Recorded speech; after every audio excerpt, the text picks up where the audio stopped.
아침 방문을 찾아오신 여러분을 환영합니다.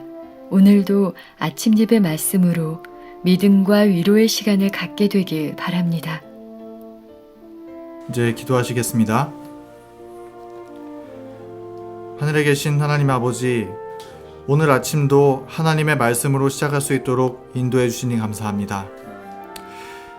이 아침에 하나님의 말씀을 읽고 주님과 교제하는 가운데 질그릇 같은 연약한 우리에게 그리스도의 보배를 품게 하여 주시옵소서. 하늘에 계신 하나님 아버지, 세상은 지금 말씀의 기근의 시대로 들어가고 있습니다. 영혼이 갈급하여도 진리를 만나기 참 힘든 시대에 살고 있습니다. 하나님 아버지, 이러한 시대에 진리의 빛으로 부르심을 받은 우리에게 해야 할 일을 알려주시고 하나님의 뜻을 새겨주셔서 그리스도의 통로가 되게 하여 주시옵소서. 비록 연약할지라도 하나님의 말씀에 굴복하고 우리의 자아를 버리고 성령을 받아들일 때 저희도 주님의 편지가 될 수 있음을 믿습니다. 오늘 말씀에서 그러한 부르심을 더욱더 깨달을 수 있도록 인도하여 주시고 주어지는 말씀에 순종하는 신앙을 배울 수 있도록 도와주시옵소서. 예수님의 이름으로 간절히 기도합니다. 오늘 저희가 묵상할 말씀을 저희가 읽겠습니다. 말씀을 읽은 후에 앤드류 강 목사님께서 권면해 주시겠습니다. 오늘 우리가 묵상할 주제는 그리스도의 대표자입니다. 묵상 성경 구절은 요한복음 16장 8절 말씀입니다. 읽겠습니다. 그가 와서 죄에 대하여 의에 대하여 심판에 대하여 세상을 책망하시리라.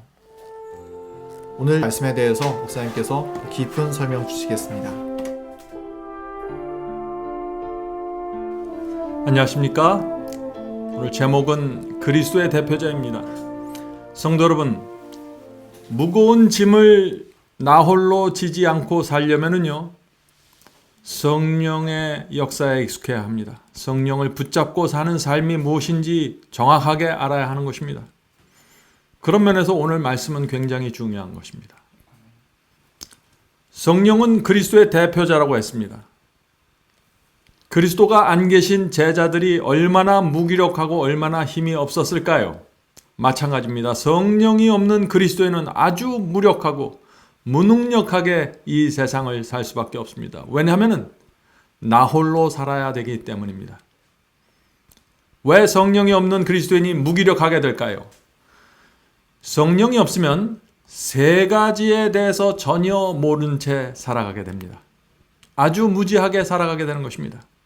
자, 그 말씀이 요한복음 16장 7절 8절에 있습니다. 요한복음 16장 7절과 8절입니다. 내가 성령을 너에게 보내리니 그가 와서 죄에 대하여 의에 대하여 심판에 대하여 세상을 책망하시리라. 성도 여러분, 죄가 무엇인지 모르고 의가 무엇인지 모르고 심판에 대해서 전혀 무지한 채 살 수 있는 것입니다. 누가요? 교회 오래 다닌 분들도 죄가 무엇인지 의가 무엇인지 심판이 무엇인지 모른 채 살아갈 수 있는 것입니다. 실제로 이것이 오늘날 교회에서 벌어지고 있는 일입니다. 그런 분들은 성령과 상관없이 사는 것입니다. 성령의 가장 중요한 이 세 가지 사역에 대해서 전혀 동떨어진 채 살아가고 있다는 것입니다. 그런 면에서 오늘 말씀은 굉장히 중요한 것입니다. 자, 성령께서 죄와 의와 심판에 대해서 책망하신다고 했는데 이 말씀이 무슨 뜻입니까? 성령께서는 과거와 현재와 미래를 깨닫게 해 주신다는 것입니다. 다시 말해서 우리가 범한 과거의 죄를 깨닫게 해 주시는 것입니다. 누가요? 성령께서. 과거의 죄를 깨닫게 해 주셔서 우리가 그 죄를 고백하게 하고 회개하게 인도해 주십니다. 그것이 성령의 첫 번째 사역입니다. 이미 범한 죄를 깨닫게 하시고 용서받게 인도해 주시는 것이죠. 두 번째는 현재 순종할 수 있도록 인도해 주십니다. 현재 의의 열매를 맺을 수 있도록 우리의 양심에 대고 책망하시고 말씀해 주시고 호소하시는 것입니다. 그 성령의 음성과 호소를 받아들이는 사람들은 현재 순종할 수 있고 현재 이기는 삶을 살게 되는 것입니다. 그 다음에 세 번째는 미래에 받게 될 심판을 성령께서 깨닫게 해주십니다. 내가 이렇게 세상을 붙들고 죄를 붙들고 살아갈 때 미래에 하나님의 심판을 받게 될 것이라는 강력한 책망을 우리 양심 속에 해주시는 것입니다. 우리 모두는 심판을 통과해야 될 사람들입니다. 성령께서 그 심판을 우리 마음속에서 말씀해 주신다는 것이죠. 그래서 죄책감을 느끼고 자책을 느끼게 되는 것입니다. 성령의 선물입니다. 다시 말해서 성령께서는 우리들이 하나님의 뜻 안에 거하고 구원의 경험을 계속해서 유지해 갈 수 있도록 옆에서 도와주시고 인도해 주시고 말씀해 주신다는 것입니다. 이 성령의 역사에 무지하면 어떻게 될까요? 완전히 길을 잃어버리게 되는 것입니다. 계속해서 읽겠습니다. 보혜사가 와서, 보혜사는 성령이죠. 보혜사가 와서 죄에 대하여 의에 대하여 심판에 대하여 그들을 책망하실 때 하나님의 성령을 거스르지 않도록 조심해라. 성령께서 그대에게 계시하실 것을 기꺼이 분별하도록 하라. 성령께서 우리에게 책망하시고 가르쳐 주실 때 그때가 중요한 때입니다. 그때 우리가 성령께 어떻게 반응하느냐가 중요한 것입니다. 자, 여기서 성령은 보혜사라고 했습니다. 보혜사라는 것은 영어로 comforter입니다. comforter는 필요할 때 도움을 주는 조력자라는 뜻입니다. 우리를 구원으로 인도하기 위해서 늘 옆에서 도와주신다는 뜻입니다. 그래서 이 예수께서 성령을 소개하시면서 또 다른 보혜사를 너에게 보내주겠다고 말씀하신 것입니다. 요한복음 14장 16절에 그 말씀이 있죠. 내가 아버지께 구하겠으니 그가 또 다른 보혜사를 너희에게 주사 영원토록 너희와 함께 있게 하시리니. 예수께서는 성령을 소개하면서 또 다른 보혜사라고 부르셨습니다. 왜 그랬을까요? 왜 또 다른 보혜사일까요? 왜냐하면 예수님 자신이 제자들에게 오셨던 보혜사였기 때문입니다. 예수님도 보혜사였습니다. 그래서 예수께서 또 다른 보혜사를 보내주시면서 성령을 소개한 것입니다. 무슨 뜻인가요? 그 말씀이. 예수께서 제자들과 함께 살면서 먹고 마시면서 그들을 가르치고 설교하고 인도하셨습니다. 그들과 함께 생활하면서 제자들의 잘못을 알려주시고 그들의 부족함을 깨닫게 해주셨습니다. 그들을 양육시켜 주신 것입니다. 그것이 보혜사 그리스도의 역할이었습니다. 예수께서 제자들을 도우셨던 그 방법 그대로, 똑같은 방법 그대로 성령께서 우리에게 오셔서 도와주신다는 것입니다. 그래서 성령을 또 다른 보혜사, 또 다른 예수님의 역할을 맡게 되시는 것입니다. 다시 말해서 예수께서 하늘로 승천한 후에 이 땅에서 예수님을 대신할 또 한 분의 보혜사를 보내주셨는데 그분이 성령이고 우리는 그래서 성령께 익숙하고 성령께 날마다 나가서 말씀을 들어야 되는 것입니다. 제자들이 아침마다 일어나면 예수님에게 나가서 그분의 말씀을 받고 그분의 인도를 받은 것처럼 우리도 아침마다 일어나면 오늘 하루 나를 인도해 주실 성령께 나가 그 보혜사를 받아야 되는 것입니다. 보혜사란 컴포터는 항상 우리 곁에 계셔서 위로하며 길을 인도해 주는 분이라는 뜻입니다. 자, 그런데 이 성령 보혜사는 우리가 원하고 간구하고 필요로 해야만 우리에게 오셔서 적극적으로 역사하실 수 있는 것입니다. 우리가 관심이 없고 우리가 무관심하면 성령께서 우리에게 오실 수가 없는 것입니다. 우리는 온 마음을 다해서 성령을 간구해야 합니다. 성령의 임재에 친숙해져야 합니다. 양심을 통해서 말씀하시는 성령의 음성을 하나님의 음성으로 받아야 하는 것입니다. 성령께서 우리에게 그렇게 역사하고 호소할 때 그것을 받아들이는가 거절하는가에 따라 우리의 운명이 결정되는 것입니다. 성도 여러분, 굉장히 중요한 것이죠. 오늘 하루 우리가 성령의 음성, 우리 양심 속에서 말씀하시는 성령의 음성을 들으면서 살아간다면 그것은 오늘 성령을 붙잡고 동행하는 삶이 되는 것입니다. 계속해서 읽겠습니다. 진리의 원칙들을 받아들이도록 그대의 자아의지 곧 특별히 그대 자신에게 오랫동안 우상화된 습관들을 굴복시켜라. 성령은 진리의 영이기 때문에 우리가 진리와 접촉할 때 성령께서 가장 크고 분명하게 역사해 주십니다. 우리가 성경 말씀을 읽고 또 어떤 중요한 설교 말씀을 들을 때 성령께서 우리 속에서 이것이 진리니 이것을 받아라, 이렇게 해라 저렇게 해라 말씀하십니다. 진리가 무엇인지 확증을 마음속에 주시는 것입니다. 하나님의 뜻이 무엇인지 우리 속에 말씀해 주시는 것입니다. 그때가 중요하다는 것입니다. 그때 오랫동안 붙잡고 있던 우상이 우리를 잡아내리려고 하는 것입니다. 성령을 거스리려고 하는 것입니다. 그때 중요해야 되는 것입니다. 우리 마음속에 진리가 자리 잡으려고 할 때 그때 문제가 생기는데 어떤 문제가 생긴가요? 오랫동안 우리가 붙잡고 살아온 잘못된 원칙과 잘못된 교리와 잘못된 복음이 진리와 충돌하게 되는 것입니다. 내 속에 있는 우상이 진리의 말씀을 거절하려고 하는 것입니다. 성도 여러분, 그때 중요한 것입니다. 성령께서 우리 속에서 그 진리의 확신을 주실 때 그것을 무시하지 마십시오. 여러분이 진리의 길을 가려고 할 때, 우상이 여러분의 길을 막으려고 할 때 거기에 굴복하면 안 되는 것입니다. 성령께서 인도하시는 길을 가셔야 되는 것입니다. 성령을 거스리고 성령을 슬프게 하면은 길을 잃어버리게 됩니다. 조심해야 되는 것이.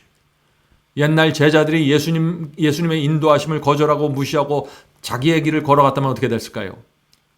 제자들은 그때 업으로 살다가 세리로 살다가 그렇게 슬프게 허망하게 인생을 마치고 말았을 것입니다. 우리도 마찬가지입니다. 지금 보혜사 성령께서 오셔서 우리를 날마다 인도하실 때 그것을 무시하고 거절하고 외면하면 이 세상을 그냥 허망하게 살다가 사라져버리는 것입니다. 자, 계속해서 읽겠습니다. 무한한 희생과 고난의 값을 치르고 그리스도께서는 그리스도인 싸움에서 성공하는 데 필요한 모든 것을 우리에게 제공하셨다. 성령께서는 능력을 주셔서 사람이 이길 수 있게 해 주신다.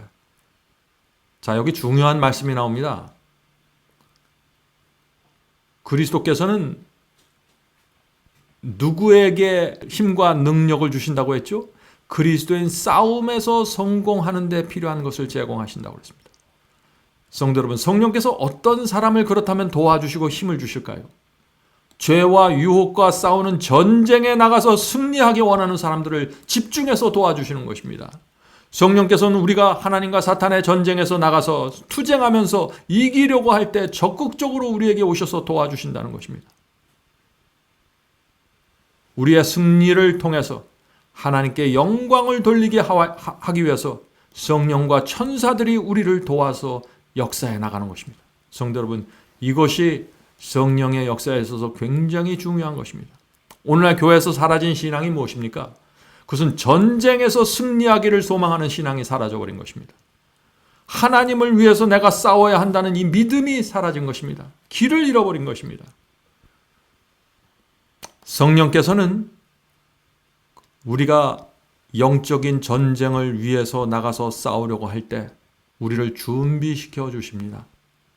그래서 내 불완전함과 내 실수와 내 연약함을 깨닫게 해주시고 고쳐주기를 원하시는 것입니다.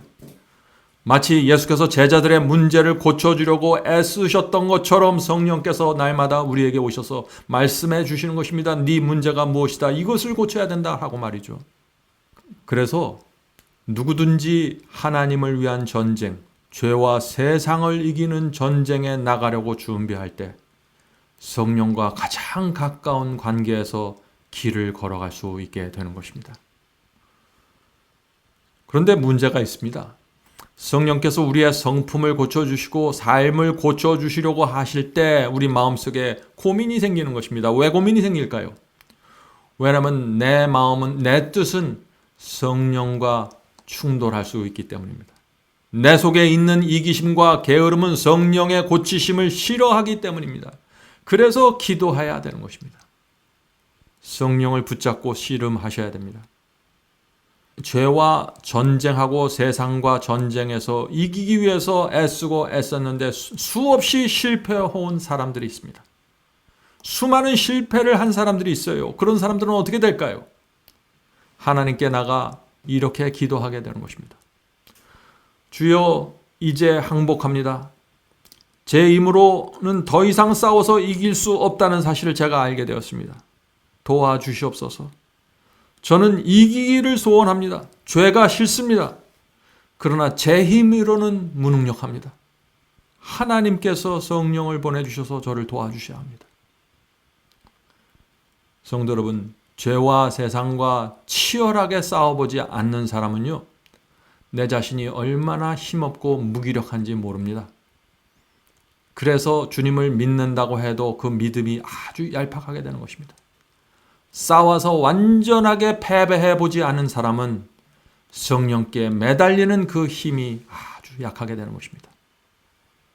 성도 여러분, 내 자신이 얼마나 연약한지 깨달은 사람들이 결국에는 죄와 싸워서 이길 수 있게 되는 것입니다. 왜요?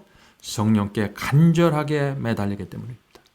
나 자신을 내려놓고 성령께 항복하기 때문에 이 승리가 가능해지는 것입니다. 자, 계속해서 읽겠습니다. 사탄의 정부가 정복되는 것은 성령의 대리자를 통해서이다. 죄를 깨닫게 하는 것은 성령이시며 인간의 동의 아래 마음에서 죄를 추방하신다. 그때 마음은 새로운 법, 곧 고귀한 자유의 율법 아래 놓이게 된다. 자, 오늘 많은 분들이 이 자유의 율법에 대한 오해를 갖고 있죠. 자유의 율법이라고 해서 율법을 지키지 않아도 된다. 율법으로부터 자유로워졌다. 이렇게 생각하는 분들인데 그것은 큰 오해죠. 자, 오늘 우리가 방금 읽은 이 말씀 속에 중요한 진리가 있는 것입니다. 자, 이 말씀을 보면은 성령의 역할이 있고 인간의 역할이 있다고 말하고 있습니다. 자, 성령의 역할이 무엇입니까? 그것은 죄를 깨닫게 해주시는 것입니다. 성령께서 내 양심을 자극하시고 책망하셔서 내가 어떤 죄를 졌는지, 어떤 죄를 붙잡고 있는지, 내 교만이 무엇인지 정확하게 가르쳐 주시는 것입니다. 자, 그때 우리의 역할이 무엇인가요? 그 성령의 가르치심과 성령의 인도하심을 내가 인정하고, 맞습니다, 성령님. 제가 죄를 범했습니다. 제가 교만합니다. 제가 큰 문제가 있습니다. 하고 죄를 내려놓기를 간구해야 하는 것입니다. 성령님, 제가 이 죄를 버리기 원합니다. 성령께서 알려주신 이 교만이 이제 지긋지긋합니다. 버리기를 원합니다. 도와주시옵소서. 이렇게 기도해야 되는 것입니다. 그때 성령께서 우리 마음에서 크게 역사하셔서 죄를 버릴 수 있는 마음을 주시고 힘을 주시고 능력으로 역사해 주시는 것입니다. 성도 여러분, 잊지 마시기 바랍니다. 내가 허락하고 내가 동의해야 합니다. 내가 결정적으로 결정을 해야 합니다. 내가 뜻을 정해야 됩니다. 다니엘처럼 말이죠. 뜻을 정해야 성령께서 내 뜻을 붙잡고 역사하셔서 승리로 이끌어 가신다는 것입니다. 우리 마음에도 없는 것을 성령께서 억지로 만들어 주시는 것이 아닙니다. 구원의 역사는 우리의 내 뜻과 내 의지와 거슬려 올라가지 않는 것입니다. 내 뜻을 버리고 내 의지를 내려놓을 때 성령께서 나에게 역사해 주신다는 것이죠. 자, 성령의 호소를 받아들이고 성령의 힘으로 죄를 버릴 때 그때 우리의 마음이 자유의 율법 아래 놓이게 되는 것입니다. 자, 무슨 뜻인가요? 율법은 전에는 억지로 나를 구속하는 멍에였습니다. 그런데 내가 내 자신을 성령께 내려놓고 성령께 바치고 성령께서 가르쳐 주시는 죄를 내려놓을 때 그때는 이 율법이 나를 구속하는 율법이 아니라 내 자의로 내 자원하는 마음으로 법을 지키는 신앙으로 들어가게 되는 것입니다. 똑같은 법입니다. 그러나 그 법을 받아들이는 마음이 달라진 것입니다. 그래서 그 법이 더 이상 나에게 무거운 멍에가 되지 않는 것입니다. 성도 여러분, 이것이 성령을 통해서 이루어지는 위대한 거듭남의 경험입니다. 하나님의 거룩한 말씀과 계명이 무겁지 않게 되는 경험, 이 경험으로 들어간 성도는 자유의 법을 누리면서 살아가게 되는 것입니다. 여러분, 이 경험으로 들어오게 되시길 간절히 바랍니다. 하나님의 법을 자유롭게 지키면서 사는 경험 말이죠. 계속해서 읽겠습니다. 주 예수께서는 성령을 통하여 역사하신다. 왜냐하면 성령은 당신의 대리자이기 때문이다. 성령을 통하여 그분께서는 영적 생명을 영혼 속에 불어넣으시고 선을 위한 활력을 일깨우시며 도덕적 불결에서 정결케 하시고 당신의 왕국에 들어갈 적합성을 부여하신다. 천국에 들어갈 적합성, 성령께서 만들어주시는 것입니다. 성령의 역사가 반드시 필요한 것입니다. 성령께서는 그저 우리에게 말씀하시고 음성을 들려주시고 호소하시는 그 선에서 그치는 것이 아니라는 것입니다. 실제로 능력을 주시고 변화시켜 주시는 그 생명의 역사가 일어나는 것입니다. 성도 여러분, 성령께서 우리와 함께 하시면은 말라가던 영혼 속에 생명이 생기고 나만 알고 살아가던 사람이 선을 베풀고 싶어하는 소원이 생기고 죄를 붙잡고 죄를 애착심을 갖고 있던 사람들이 죄를 싫어하게 되는 그런 변화가 실제적으로 일어나는 것입니다. 성령의 역사입니다. 자, 어떻게 하면 우리가 이 성령의 변화시키는 역사로 들어갈 수 있을까요? 방법은 아주 단순합니다. 첫 번째는 성령께서 내게 알려주시는 죄를 고백하고 회개해야 됩니다. 성령께서 우리 마음속에 깊이 들어가시려고 할 때 그 걸림돌이 되는 돌들을 치워버려야 되는 것이죠. 길이 활짝 열려야 되는 것입니다. 고집하던 죄의 짐을 내려놓아야 하는 것입니다. 오호라 나는 곤고한 사람이로다 누가 사망의 몸에서 나를 건져내려 하는 이 절규가 우리 속에서 터져나와야 되는 것입니다. 성령께 매달리는 절규 말이죠. 이런 성도들이 성령의 큰 도우심을 받게 되는 것입니다. 성령을 받으면은요, 우리의 영혼이 하나님의 용서 안으로 완전히 들어가 버리게 되는 것입니다. 죄책감이 사라지고 영혼의 평안이 생기게 되는 것입니다. 성령의 은혜가 밀려오면서 육체의 정욕이 잠잠케 됩니다. 전에는 죄가 내 속에서 왕노릇했는데 이제는 성령의 은혜가 내 속에서 왕노릇하는 것입니다. 그래서 내 속에서 죄가 힘을 쓰지 못하는 것입니다. 육체가 꿈틀거리고 육체에서 무슨 요동이 칠지라도 그것이 나를 지배하지 못하는 것입니다. 성령께서 내 속에 들어오셔서 지배하기 때문이죠. 갈릴리 바다의 폭풍우가 예수님의 말씀에 잠잠해졌던 것처럼 우리의 영혼이 성령의 임재하심으로 평안하게 되는 것입니다. 성도 여러분, 회개하고 정말 주님의 뜻대로 살기 원하는 성도들에게 오늘 우리가 말씀 나눈 이 성령의 역사가 반드시 이루어지는 것입니다. 반드시 우리의 마음을 변화시키고 우리의 목적을 바꿔주시고 우리를 새 길로 인도해 주십니다. 그것이 성령의 역사입니다. 계속 읽겠습니다. 만일 우리가 그분의 성령의 능력을 인정하고 성령에 의해서 꼴지어지도록 굴복한다면 우리는 그분 안에서 완전하게 설 것이다. 이것은 얼마나 놀라운 사상인가. 그리스도 안에서 신성의 모든 충만이 육체로 거하시고 너희도 그 안에 충만하여졌으니. 예수께서 이 땅에 오셔서 육체를 취하시고 성령의 충만한 삶을 사셨던 것처럼 우리도 육체 속에서 이 육체를 갖고 성령의 충만한 삶을 살 수 있다는 것입니다. 그리스도께서 우리의 모본으로 되실 수 있다는 것이죠. 자, 그런데 대부분의 사람들에게 이런 놀라운 변화가 잘 생기지를 않습니다. 교회를 오래 다녀도 마찬가지죠. 왜 그럴까요? 문제가 어디에 있을까요? 나를 의지하기 때문입니다. 나를 내려놓지 못합니다. 많은 사람들이. 마음에 욕심이 있고 교만해서 목이 곧기 때문에 성령의 역사를 따라가지 못하는 것입니다. 세속과 이기심이 내 마음속에 있을 때 성령께서 내 마음속에 깊이 거하실 수가 없는 것입니다. 성도 여러분, 우리 마음을 막고 있는 성령께서 들어오지 못하도록 막고 있는 돌들을 치워버려야 합니다. 그래야만 우리의 마음으로 들어가는 대로가 열려져서 성령께서 들어오셔서 마음껏 역사하실 수 있다는 것입니다. 성령의 인도를 따라간다는 것이 어떤 경험입니까? 그것은 이것이죠. 성령은 진리의 영입니다. 그러므로 온 마음을 다해서 진리가 무엇인지 살피십시오. 이것이 첫 번째 단계입니다. 진리가 무엇인지 모르면 성령의 역사를 깊이 받을 수가 없어요. 왜냐하면 성령은 진리를 따라서 역사하시는 영이기 때문에 그렇습니다. 우리가 그래서 성경을 펼쳐놓고 말씀을 듣고 진리가 무엇인지 진지하게 살필 때 그때 성령께서 우리에게 적극적으로 오시는 것입니다. 진리의 말씀을 듣고 살피면은 성령께서 우리에게 무엇이 죄인지 보여주십니다. 회개하게 됩니다. 통회하는 심령이 성령을 통해서 그때 준비되는 것입니다. 언제요? 우리가 성경 말씀을 보면서 내 죄가 무엇인지 보기 시작할 때 말이죠. 그런 사람들에게 성령께서 역사하셔서 이기심을 가르쳐 주시고 교만을 보여주시고 우리가 고쳐야 될 게으름과 안일함을 보여주시는 것입니다. 성령의 역사입니다. 성도 여러분, 바로 그때가 중요한 것입니다. 성령께서 우리에게 가르쳐 주시고 알려주시고 책망할 때 그때가 중요한 것입니다. 그때 우리가 어머니 앞에 나가는 어린 아기처럼 그렇게 성령께 나가야 되는 것입니다. 고집 피우지 말고 고쳐야 되는 것입니다. 개혁해야 되는 것입니다. 이것이 성령으로 인도되는 그리스도인의 삶입니다. 성도 여러분, 참된 행복과 평안은 빚진 자의 심령에서 가능한 것입니다. 빚진 자는 겸손합니다. 하나님께 너무 죄송해서 고개를 숙일 수밖에 없는 것이죠. 그래서 혹시 내가 죄를 범하고 내가 부족한다면 언제든지 빨리 회개하고 내 잘못을 인정하고 하나님께 나가서 죄사함을 받고 통회하게 되는 것입니다. 왜냐하면 이 빚진 자에게는요, 죄를 고집하려고 하는 의도가 없기 때문입니다.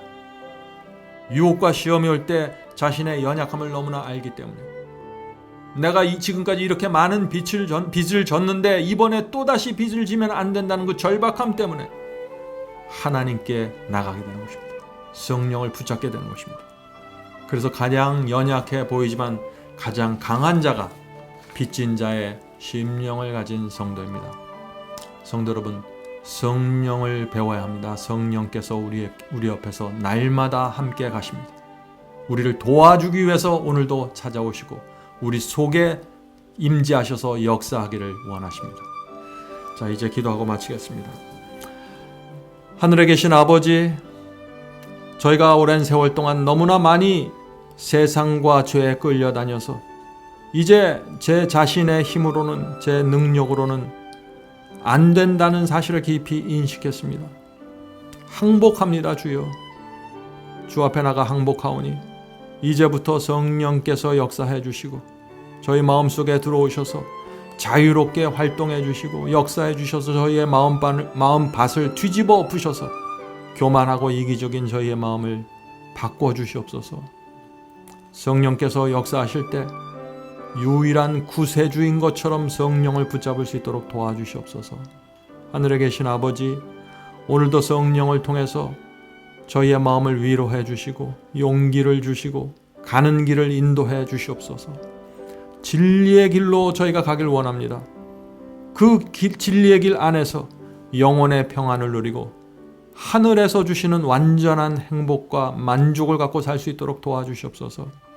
성령을 통해서 오늘도 저희의 몸과 마음을 회복시켜 주시옵소서. 예수님의 이름으로 간절하게 기도드립니다. 아멘.